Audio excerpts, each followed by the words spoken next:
gros groupe qui s'appelle Assystem, 12 000 personnes aujourd'hui. Et je m'occupe du développement, alors initialement de la partie nucléaire.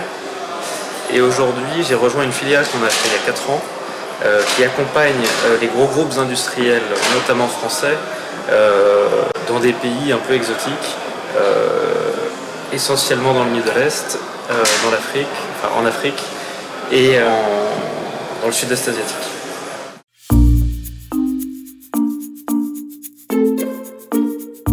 Je suis ingénieur, mais alors j'ai fait du droit fiscal en même temps que ma formation d'ingénieur. J'ai fait une école qui est à Lille qui s'appelle HEI, qui est une école après-bac, qui évite de passer par la prépa, qui est assez généraliste et qui prépare assez bien au monde de l'entreprise. Que j'ai complété par mon expérience propre, pas forcément par les stages où j'ai eu des expériences entrepreneuriales aussi au cours de mes études et en sortant d'école, et par une année d'échange que j'ai pu faire à Hong Kong en finance, où j'ai pas du tout choisi des matières d'ingénieur, mais des matières plus liées à de l'engineering economics ou du financement d'entreprise.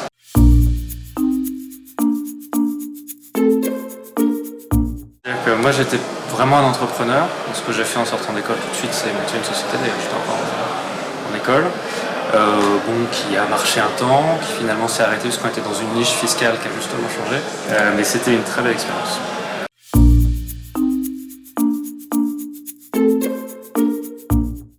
J'ai toujours eu beaucoup d'amis entrepreneurs, j'ai toujours fait beaucoup de mise en relation, j'ai toujours suivi.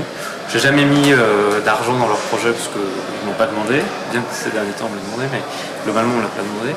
Et un jour on m'a parlé d'Anaxago.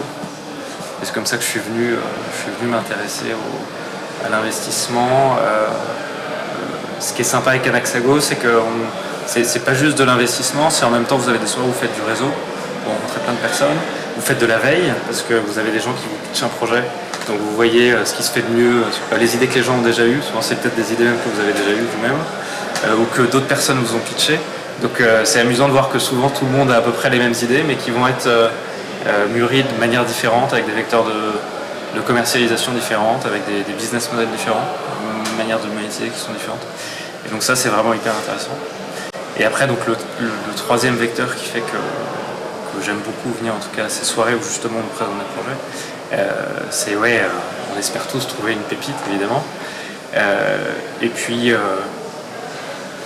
fait c'est une passion, à la fin c'est une passion, on voit un projet, on se dit ouais j'ai envie, à chaque fois que je viens on me présente 5 projets, il y en a toujours 2 ou 3 dans lesquels j'ai envie d'investir, mais je me dis non, un seul par soirée parce que sinon c'est pas possible.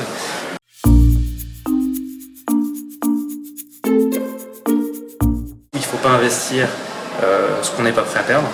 C'est vraiment une réalité sur les startups parce qu'il n'y a pas du tout de... Enfin, vous ne pouvez pas revendre vos actions facilement. Vous investissez à 3, 4, 5 ans, après les conditions de sortie sont un peu aléatoires. Donc c'est de l'argent qu'on est prêt à perdre.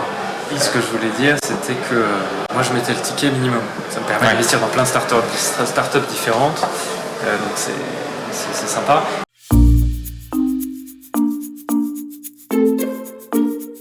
Je ferai jamais d'énormes profits en mettant 2000 € à droite à gauche. Mais c'est avant tout une passion. Et en fait, je pense que le profit que je vais faire, c'est pas sur l'argent que je vais investir, c'est sur la veille que je fais en parallèle et par le réseau que je fais autour de moi. Parce que le réseau, c'est ce qui porte aussi ce genre de projet. C'est ce qui va faire que vous allez challenger votre idée, c'est ce qui va faire que vous allez avoir les bons vecteurs pour rentrer dans les bons groupes, pour avoir les référencements et pouvoir commercialiser votre idée. Et tout reste basé sur le réseau. Et le crowdfunding est une super opportunité de faire du réseau, justement.